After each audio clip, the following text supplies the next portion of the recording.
Scale Rails of Southwest Florida, February 15th, 2020. Let's go see what we saw there. Hi, I'm Tom Kovichak, and this is Tom's Trains and Things. This channel was created to help other modelers who are in need of guidance in pursuing their dream of building a model railroad. And you can get a lot of stuff at a train show, and that's what we did. I got one thing when I was there. I wouldn't say I got a lot of stuff, but at least I came out of there with one thing. But Scale Rails of Southwest Florida in Fort Myers, this train show was on the 15th and 16th, Saturday and Sunday. We went there on the 15th, went there when it opened up. We was there at 10 o'clock and it was already full. The parking lot was full in the front and the overflow parking was about half full on the side. So there was quite a few people there. So we took a walk around there. And then after that, we went up to the Clubhouse in North Fort Myers.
Every year, they raffle off an N-scale layout, and this is it right here.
We saw this modular railroad here last year. It was for sale. It's still for sale, $4,500.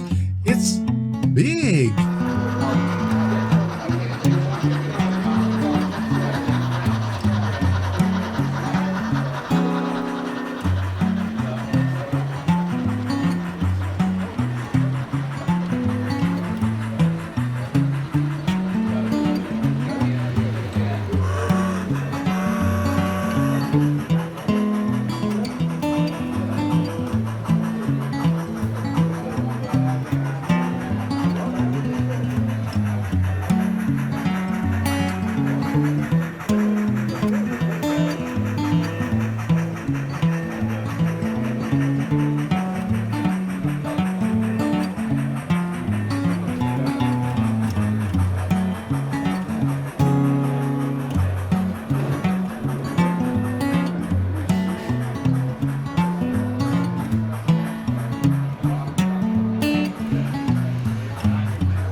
We had a great time there, and I didn't go away empty-handed. I got this little log buggy, and let's focus on that.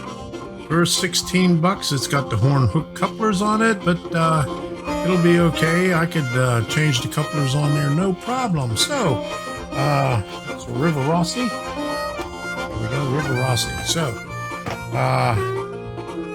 I messed up I looked at, the guy had 2 of them the first time I went by, and then said, I don't know. He wanted, they were marked $20. He said it'd give it, 15 or 20% off. It was $16 a piece. And I walked around and I told Debbie, well, I can't go out empty-handed. By the time I went back there, he only had 1 left. So I ended up with 1. I got it for $16. Thank you. And so after that, we took a ride up to North Fort Myers, up to the Clubhouse. And I'll show you that in another video. So until the next time, we'll see ya.